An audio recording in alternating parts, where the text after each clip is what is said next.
అందరికీ praise the lord. ఈరోజు దైవ మర్మములోని దినపాఠము జూలై 3వ తారీఖున 3వ శిఖరము. ఎవని మనస్సు నీ మీద ఆనుకొనునో వానిని నీవు పూర్ణ శాంతి గలవానిగా కాపాడుదువు. ఏలయనగా అతడు నీ యందు విశ్వాసముంచి ఉన్నాడు. యెషయా గ్రంథము 26వ అధ్యాయము 3వ వచనము. ఇది అంతరంగిక సమాధానమును పర్వత శిఖరము. ఎవని మనస్సు నీ మీద ఆనుకొనునో వానిని నీవు పూర్ణ శాంతి గలవానిగా కాపాడుదువు.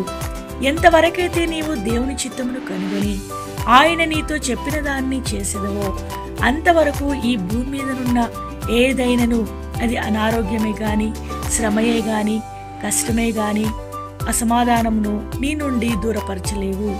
శత్రువులు సైతం ఆ సమాధానము తీసివేయలేరు. అది పరిపూర్ణ సమాధానము. యేసుక్రీస్తు ప్రభువును అనుభవంలో ఎరిగిన వారే ఈ సమాధానమును కలిగి ఉందురు. ఈ సమాధానము నది వంటిది. నదిలోని నీరు దినదినము అధికమగుచుండునట్లు ఈ సమాధానము కూడా అనుదినము అధికమగుచుండును.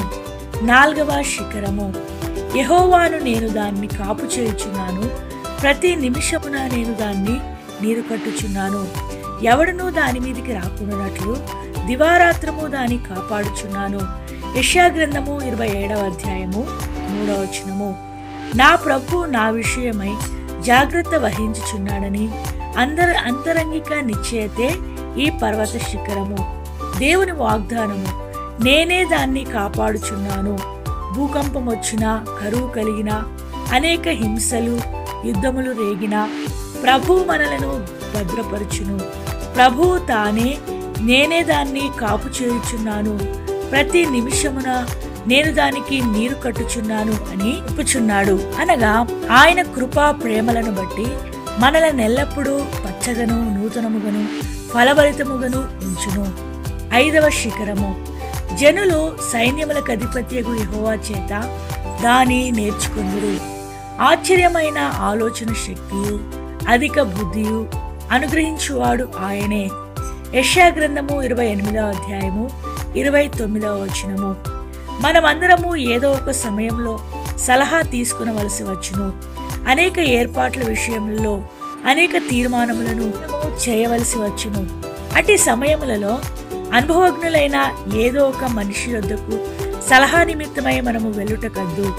విశ్వాసులకైతే యేసుక్రీస్తు ప్రభువే వారి సలహాదారుడు లేక ఆలోచనకర్త.